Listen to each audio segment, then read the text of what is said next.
Vender un estanco es sin duda una de las decisiones financieras más importantes en la vida de un titular. Pero cuidado, porque detrás del precio de venta se esconde una realidad que muchos, de verdad, descubren demasiado tarde.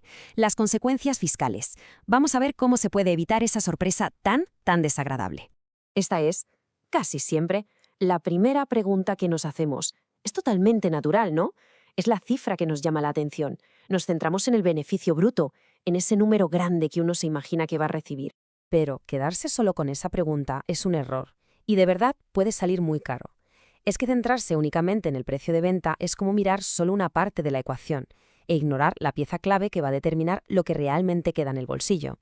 Aquí está el cambio de perspectiva que es fundamental. La pregunta inteligente no es cuánto, sino cómo y cuándo. El objetivo no es solo conseguir un buen precio, que también, sino proteger ese dinero de una carga fiscal que puede ser excesiva. La clave, por tanto, es la estrategia, no solo la negociación del precio. Y esto nos lleva directamente al error más frecuente en estas operaciones. Una equivocación que, ojo, no tiene que ver con vender barato, sino con vender sin la planificación adecuada. El guión casi siempre es el mismo, ¿a que sí? Aparece un comprador, se llega a un acuerdo sobre un precio y la emoción, lógicamente, se dispara. Es justo en ese momento, con el trato ya prácticamente cerrado, cuando se consulta el impacto fiscal. Y ahí, ¡zas!, llega la sorpresa. Hacienda se lleva un pellizco mucho mayor de lo esperado.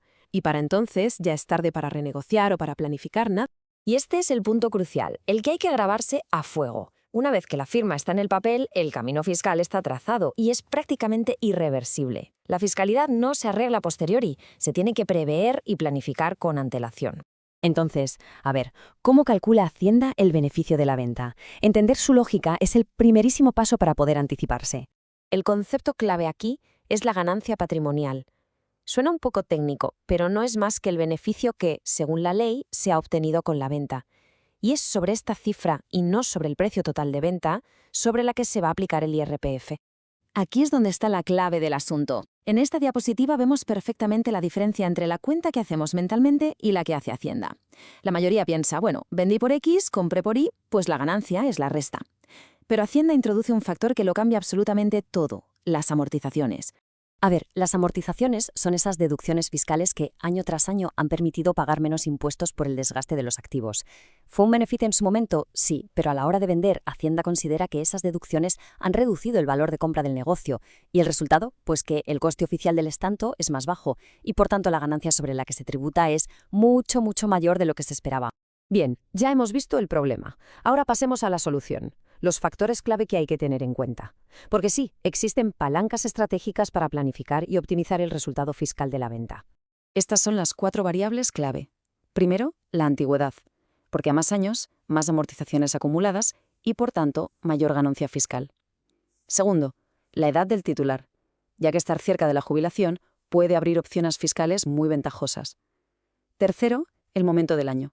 Vender en diciembre concentra toda la ganancia en un solo ejercicio fiscal, mientras que planificarlo puede cambiar totalmente el impacto. Y por último, la estructura, o sea, cómo se articula legalmente la venta para optimizarla. Manejar bien estos factores nos permite identificar cuándo es un buen momento para actuar y, sobre todo, cuándo no lo es en absoluto. Fijaos en el contraste. Un mal momento siempre está marcado por las prisas, por la reactividad y por la falta de análisis previo. Es eso de vender porque ha surgido la oportunidad.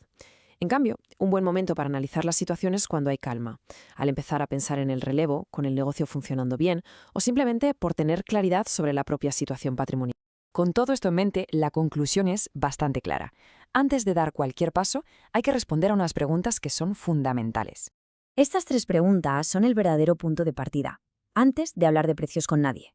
Primero, calcular la ganancia real, teniendo en cuenta las famosas amortizaciones. Segundo, estimar el impacto fiscal con los números actuales, sin paños calientes.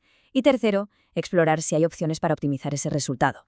La conclusión es muy clara y esta frase la resume perfectamente. Analizar no obliga a vender, pero vender sin analizar sí obliga a asumir las consecuencias.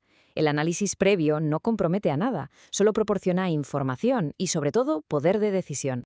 Al final, el factor más valioso en una operación de esta magnitud es la anticipación. Una planificación adecuada no solo ahorra dinero, sino que también da la tranquilidad de saber que se está tomando la mejor decisión posible. Toda esa perspectiva sobre la venta de estancos proviene, como no, de la experiencia de Miguel Fernández, de Estanca, un especialista con más de una década de trayectoria en este sector tan particular. Su enfoque subraya que una buena gestión fiscal es tan importante, o incluso más, que encontrar al comprador adecuado.